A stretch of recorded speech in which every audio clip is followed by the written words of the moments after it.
खुले आसमान तले या खुले में कहने से हर कोई बचना चाहता है। वो कौन सी फुसफुसाहट है जो इस दौर में भारत के भीतर भी रेंगने लगी है? और यह सवाल बड़ा होने लगा है कि जिस शख्स को पूरी दुनिया रोक नहीं पा रही थी, उस शख्स को उन लोगों ने रोक दिया जिनकी नियुक्ति खुद अमेरिकी राष्ट्रपति ट्रंप ने की थी। यानी अमेरिकी राष्ट्रपति को इसका एहसास ही नहीं था कि सुप्रीम कोर्ट में जिन जजों की नियुक्ति उनके कार्यकाल के दौर में हुई है, वही जजेस उनके उन फैसलों के खिलाफ चले जाएंगे जिस फैसले को लेकर पूरी दुनिया में उथल पुथल मची हुई है। जियोपॉलिटिक्स की ऐसी हवा चल निकली है कि पता नहीं किस टैरिफ का बोझ इतना बड़ा हो जाए कि युद्ध भी छोटा लगने लग जाए। और एक ऐसी परिस्थिति में पूरी दुनिया आकर खड़ी हो गई जहां पर अमेरिकी टैरिफ अपने आप में एक युद्ध सरीखा हथियार हो गया। सवाल अमेरिका का नहीं, सवाल भारत का है। और भारत के भीतर भी यह सवाल बड़ा है कि अब वाकई जितने मुद्दे सुप्रीम कोर्ट तक पहुंचते हैं, उन्हें सुप्रीम कोर्ट ही कुंद कर देता है, दबा देता है। हालांकि भारत में जजों की नियुक्ति प्रधानमंत्री नहीं करते हैं।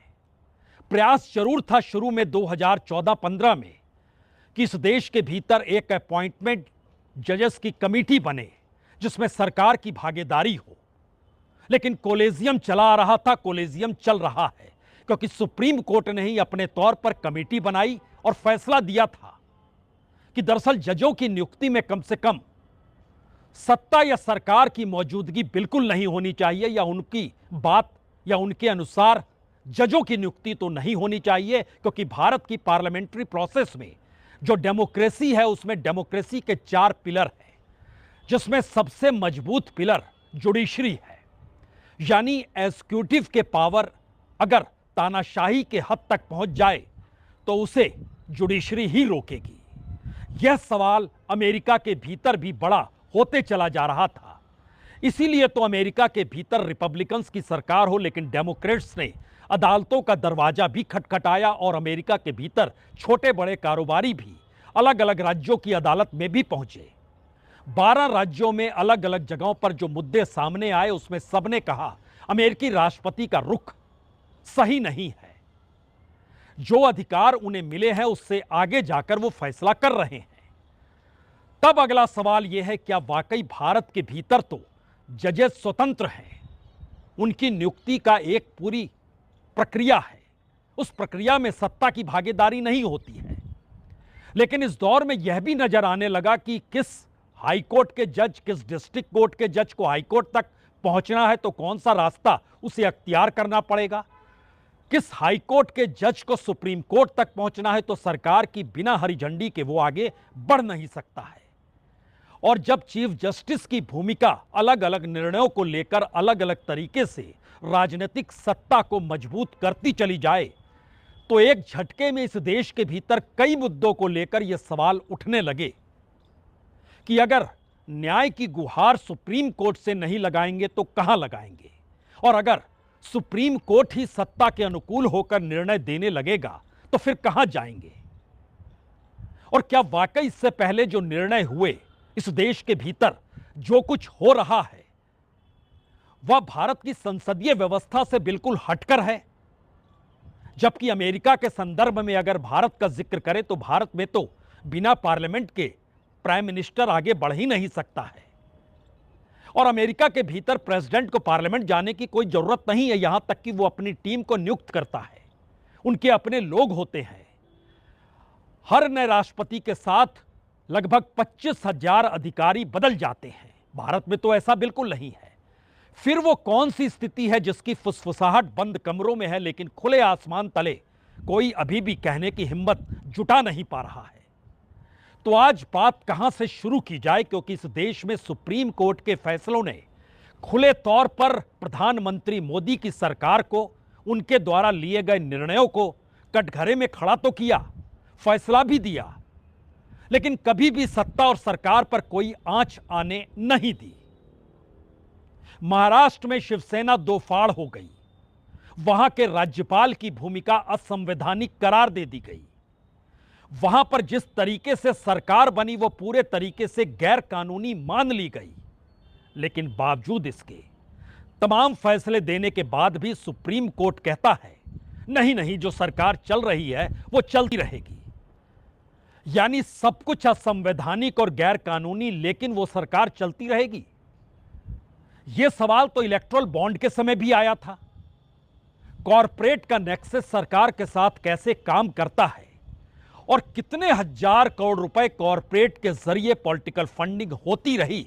कॉरपोरेट को डराया गया, धमकाया गया, या फिर कॉरपोरेट ने पैसा सरकार को दिया और इसकी एवज में अपने लिए सरकार से काम करा लिया। खुद सुप्रीम कोर्ट ने कहा यह सब कुछ गैर कानूनी है, इस पर रोक लग जाए। यानी जो पैसे का आदान प्रदान हो रहा था वो सब कुछ गैर कानूनी है। लेकिन सुप्रीम कोर्ट उस 16,000 करोड़ रुपए जो कि ब्लैक मनी का हिस्सा थे, या फिर वो पैसा पॉलिटिकल पार्टियों के फंड से वापस हो जाना चाहिए, क्योंकि अगर वो गैर कानूनी है तो फिर वो ब्लैक मनी है। और ब्लैक मनी को लेकर यह सरकार तो पहले दिन से ही काम कर रही है। इसका ऐलान उसने 2014 में ही कर दिया था, जब पहली कैबिनेट की बैठक में एसआईटी बनाई थी। लेकिन उसके में शेयर बाजार में एक दिन में 12 लाख करोड़ के हेरफेर हो गए थे। वो जिक्र हम हिडेनबर्ग रिपोर्ट के बाद अडानी के शेयरों को लेकर जो उथल पुथल मची थी शेयर बाजार में, उस दौर को याद कीजिए।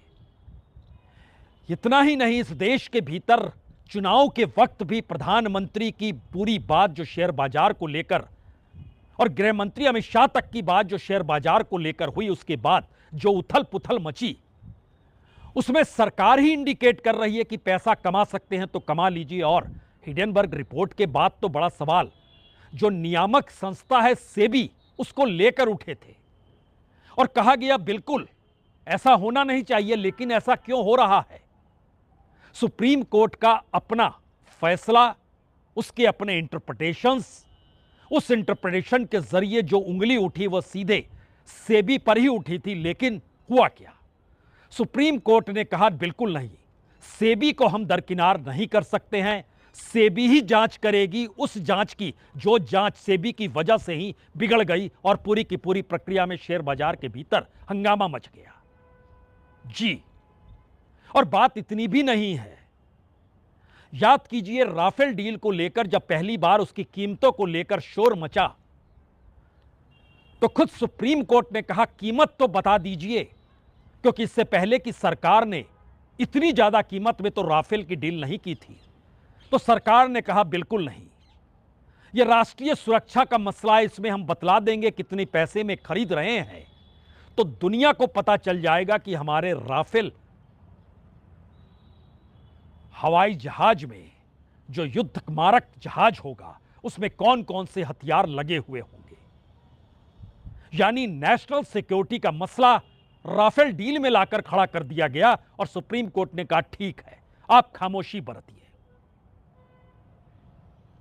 पेगासस जासूसी कांड भूले नहीं है ना, उसमें क्या हुआ था। जासूसी किसकी हो रही थी, सुप्रीम कोर्ट के भीतर बैठे जजेस की भी जासूसी हो रही थी, विपक्ष के नेता की जासूसी हो रही थी, इस देश के पॉलिटिशियन, इस देश के जर्नलिस्ट, इस देश के सोशल एक्टिविस्ट, इस देश के मंत्री, जासूसी हो रही थी। और जब यह सवाल निकल कर आया कि जासूसी तो हो रही है तो क्यों नहीं इक्विपमेंट की जांच की जाए, और उसमें कमेटी बना दी गई। उस कमेटी ने जब बतलाया कि अगर इस इक्विपमेंट का इस्तेमाल हो रहा है, जो लगता है हो रहा है, तो इसका मतलब है कि सरकार की नीयत सही नहीं है और इस इक्विपमेंट को सामने लाना चाहिए। लेकिन एक बार फिर सरकार ने कहा सुप्रीम कोर्ट के भीतर, देखिए हम नहीं बतला सकते हैं कि किस इक्विपमेंट का जिक्र आप करेंगे, और हम भी करेंगे तो इससे नेशनल सिक्योरिटी का खतरा आ जाएगा। और एक झटके में सुप्रीम कोर्ट ने वो मामला दबा दिया। हमारी टीम ने पूरी तैयारी की और बताया कि दरअसल सुप्रीम कोर्ट के भीतर जितने भी मामले गए, ताजा तरीन मामला तो इलेक्शन कमीशन को लेकर है। एसआईआर नहीं, बल्कि उससे पहले ईवीएम और उन तमाम चीजों को लेकर इस देश की पॉलिटिकल पार्टीज ने जो भी सबूत सुप्रीम कोर्ट के सामने रखे और यह कहकर रखे कि दरअसल इनकी जांच इलेक्शन कमीशन से करवाइए, उन्हें दिशा निर्देश दीजिए, बताइए कि किस तरीके से डेमोक्रेसी का मतलब भारत में चुनाव ही होता है और चुनाव में ही अगर सत्ता पक्ष गड़बड़ी करने लगे या फिर नहीं हारने की परिस्थिति में इस देश के चुनाव को टेंट किया जा रहा हो तो फिर सुप्रीम कोर्ट को कार्रवाई करनी चाहिए। वो राजीव कुमार का वक्त था, अब ज्ञानेश कुमार का वक्त है। उस समय ईवीएम का सवाल था, अब एसआईआर का सवाल है, वोटर लिस्ट का सवाल है। और तमाम परिस्थितियों में सिर्फ और सिर्फ आगे बात बढ़ती चली गई और होते होते अब पूरे देश में एसआईआर और वोटर लिस्ट तैयार हो रही है। इस एसआईआर के दायरे में पहला चुनाव बिहार में हुआ। परिणाम, सबसे बुरा परिणाम विपक्ष के लिए रहा, जो आज तक कभी नहीं हुआ था, वो बिहार में हो गया। लंबे अरसे तक जिसकी सत्ता थी उसने सबसे ज्यादा सीटें पाली, जो आज तक नहीं हुआ था, वो भी हो गया। सुप्रीम कोर्ट ने वहां भी आंखें नहीं खोली और कहा अगर चीजें चल रही है तो फिर वो अपने आप में एक स्वायत्त संस्था, एक इंस्टीट्यूशन है, उस पर रोक कैसे लगा सकते हैं, उसने मना कर दिया। जी, इस देश के भीतर छात्रों का गुस्सा भी सड़कों पर जब उतरा और नीट की परीक्षा की लीक की जानकारी तो सुप्रीम कोर्ट ने सुओ मोटो लिया। अब जब सुप्रीम कोर्ट ही सुओ मोटो ले लेगा तो इसके बाद क्या बचेगा? हर नेमाला अब न्याय मिल जाएगा। लेकिन न्याय तो दूर की घड़ी है, झटके में सारी जांच ठंडे बस्ते में चली गई। इस देश के भीतर एक निर्भया कांड हुआ था, उस परिस्थिति में बंगाल के भीतर की राजनीति का उफान याद कीजिए। एक लड़की के साथ जो कुछ हुआ उसको